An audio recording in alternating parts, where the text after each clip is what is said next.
రాజమహేంద్రవరంలో ఏపీ బ్రాహ్మణ welfare corporation chairman బుచ్చి రాంప్రసాద్ పై అనుచిత వ్యాఖ్యలు చేస్తే సహించబోమని కార్పొరేషన్ డైరెక్టర్ తేజమూర్తులు హెచ్చరించారు.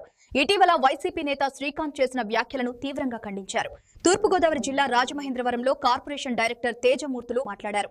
ఏపీ బ్రాహ్మణ వెల్ఫేర్ కార్పొరేషన్ చైర్మన్ బుచ్చి రాంప్రసాద్ పై శ్రీకాంత్ చేసిన అనుచిత వ్యాఖ్యలను తీవ్రంగా ఖండించారు. తమ చైర్మన్ పై అవమానకరంగా మాట్లాడితే సహించేది లేదని, వైఎస్సీపీ నేతలు నోరు అదుపులో పెట్టుకోవాలని హెచ్చరించారు. గత వైఎస్సీపీ పాలనలో బ్రాహ్మణులను పూర్తిగా నిర్లక్ష్యం చేశారని ఆరోపించారు. 2019 తర్వాత ప్రజల కర్మ గుడిసెడిదైపోయి నిజంగా ఇలాంటి పదం మేము వాడకూడదు. ప్రజల కర్మ కాలిపోయి వైసీపీ ప్రభుత్వం వచ్చాక 2019 నుంచి 24 వరకు వైసీపీ ఇచ్చింది ఏంటంటే మొత్తం ఎంత అంటే 780 కోట్ల 94 లక్షలు.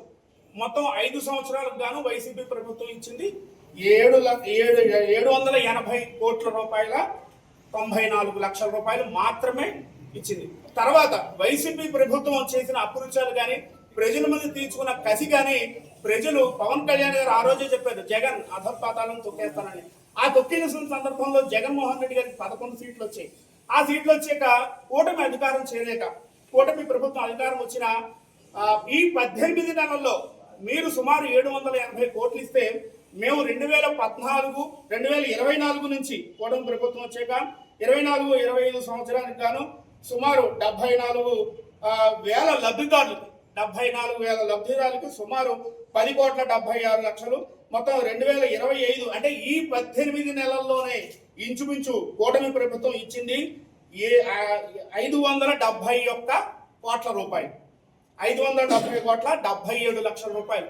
అంటే వైసీపీ ప్రభుత్వం 5 ఏళ్ళు, ఈ కూటమి ప్రభుత్వం వచ్చిన 16 నెలలు 18 నెలలు టర్మ్ ఏదైతే ఉందో ఆ టర్మ్లో వైసీపీ కన్నా కేవలం వైసీపీ 780 కోట్లు 5 సంవత్సరాలకు ఇస్తే కార్పొరేషన్ ద్వారా బ్రాహ్మణ సంక్షేమానికి కూటమి ప్రభుత్వం ఇచ్చింది ఈ 18 నెలల్లో 571 కోట్ల రూపాయలు. శ్రీకాంత్ గారు తెలుసుకోవాలి. ఈ సంఖ్యలు కావస్తే మీకు కూడా మేము పంపిస్తాం. మీరు కూడా 2 కళ్ళు పెట్టుకుని జాగ్రత్తగా చూసి మనం మాట్లాడింది తప్పు, కూటమి ప్రభుత్వం బాగా చేస్తోంది అని మీరే మనసులో అనుకుంటారు. మీ అధినేతకు భయపడి పైగా చెప్పలేరు అంతే. కూడా చదివి వినిపించడం జరిగింది. ఇందులో చదివి వినిపించిన దాంట్లో శ్రీకాంత్ గారికి కొన్ని చెప్తున్నాను. ఈయన చెప్పింది ఏంటంటే హిందూ దేవాలయాల ఆస్తుల పరిరక్షణకి ఎండోమెంట్ బోర్డు ప్రైవేట్ దేవస్థానాల్లో పనిచేసే అర్చకులకి మినిమం వేతనం ఉండేది. దానికి సంబంధించినటువంటి మినిమం వేతనం అంటే అర్చకులకి మినిమం వేతనం ఏదైతే ఉందో అర్చకులకి ఇచ్చినటువంటి వేతనం 15,000 రూపాయలు చేసినట్టు కూటమి ప్రభుత్వం ఇచ్చినటువంటి జీవో. దీన్ని ఎలా ఇచ్చారంటే అర్చకులకి 50,000 రూపాయలు గుళ్ళు అంటే సంపాదన ఉన్న దేవాలయం ఏదైతే ఉందో దానికి సంబంధించి 15,000 రూపాయలు చేయాల 51. శ్రీకాంత్ గారు చూడాలి. ఇచ్చేసిన పాత్రికేయ మిత్రులందరికీ ప్రముఖంగా నాయక నమస్కారాలు. అలాగే గత ప్రభుత్వం ఏదైతే ఉందో 2019-25, 24 వరకు కూడా వారు చేసినటువంటి దుష్చర్యలు అనుకోండి చాలా ఘోరాది ఘోరం.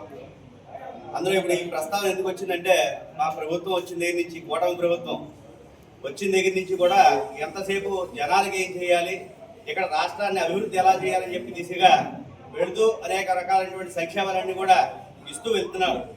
అయితే 2015-19 వరకు కూడా చంద్రబాబు నాయుడు గారు ఎక్కడా లేని విధానంగా బ్రాహ్మణ కార్పొరేషన్ ఇచ్చారు.